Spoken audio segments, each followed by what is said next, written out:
everyone, this is the third video in the series of videos I have created to explain the concept of consent and free consent in a contract.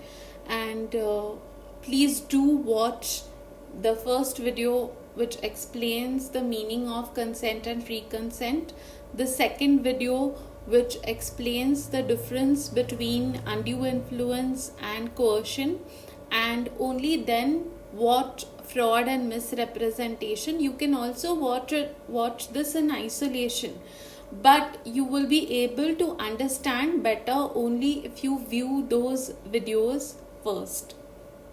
This is Dr. Mariam Narona, and let's proceed with our lesson which explains the difference between fraud and misrepresentation by first exploring what is meant by fraud and what is meant by misrepresentation. Just to very briefly recap, an agreement is the basis of a contract. An agreement can exist only when two or more people agree on the same thing in the same sense, that is, they are in consensus. Let's also just briefly recap what we mean by free consent. According to section 14 of the Indian Contract Act 1872, consent is said to be free when it is not caused by coercion, undue influence, fraud, misrepresentation, or mistake. So what do we mean by fraud? According to section 17 of the Indian Contract Act 1872, fraud is a suggestion which one makes which we know is not true. It is the active concealment of a fact when we know that that fact is necessary, its disclosure is necessary for somebody to make an informed decision. A promise made without the intention of performing it, any other act which is intended to deceive others, and any act or omission which the law declares to be fraudulent. Now, I would put it very simply, fraud is nothing but intentionally deceiving others. So fraud, very simply put, fraud is willful deceit. Now, the question often arises that, whether silence is fraud. Now, many a time we are silent, that means we are concealing something which we know, which might help somebody to take an informed decision regarding a contract. Now, silence amounts to fraud when it is your duty to speak. That is, if you are selling an item and there's a famous case of this two parties who exchanged pigs. Ward and Hobbes case of 1878, where Hobbes sold some pigs to Ward, and Hobbes knew that the pigs were ill, they were suffering from fever. He sold these faulty pigs to Ward, and when Ward discovered this, he went to court, but the court held that there was no fraud because it is expected that the buyer should exercise due care and diligence when buying goods. So it is something which he could have easily discovered by asking a few questions or inspecting more carefully. So silence amounts to fraud only when it is the duty of the person concerned to speak. Otherwise, it is not. So what are the effects of fraud?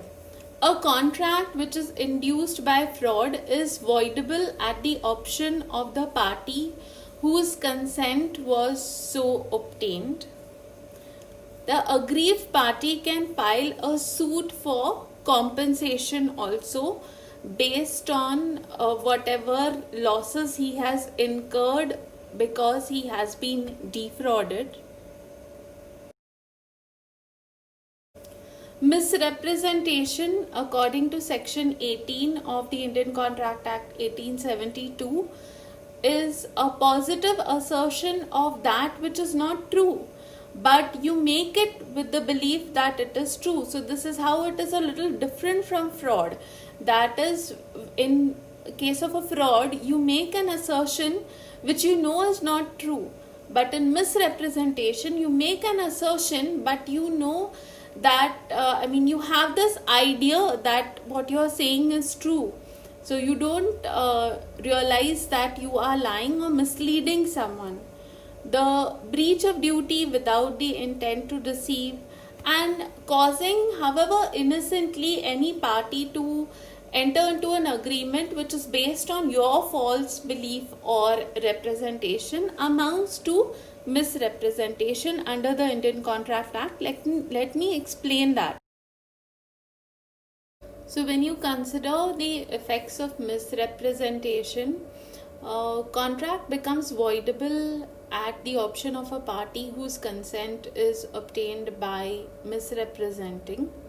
Then such a person has the right to cancel the contract, or he or she can ask to be put in the position he or she would have been had the representation been true.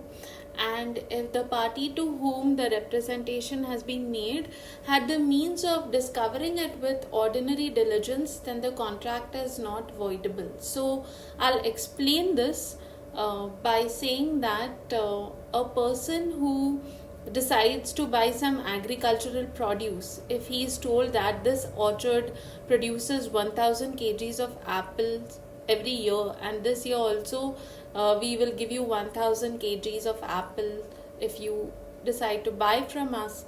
If he enters into a contract based on that understanding or perception, and in that particular year unfortunately only 800 kgs are produced because of some infestation by insects or some adverse climatic conditions, then such a thing is a misrepresentation, because it was made by the owner of the orchard based on the understanding that every year 1000 kgs are produced, so this year also 1000 kgs would be produced. There was no way in which he could predict the climatic conditions or infestation by insects. On the other hand, if A is selling his wristwatch and A believes that this is a Swiss watch, he sells it to B, who buys it because he thinks it is a Swiss watch, but later discovers that the brand which A sold him is not a Swiss company. So in this case, B cannot claim any damages or say that he wants to rescind the contract, because with due diligence he could have discovered, he could have inspected the watch, he could have done his own research and discovered that the watch he has purchased or he is going to purchase is not a Swiss watch. So this is an innocent misrepresentation made by A with regard to the watch. Main difference between fraud and misrepresentation, which ideally should have been very clear, is that fraud is willful deceit, misrepresentation is not willful deceit. It is based on some erroneous understanding of the person who's making it. A fraud may attract criminal liability, but a misrepresentation will not attract criminal liability. In case of a fraud, the person has a right to cancel the contract and seek damages, but in case of misrepresentation, a person may cancel the contract but he cannot file a suit for special damages. So thank you. Please do watch the next video on mistakes.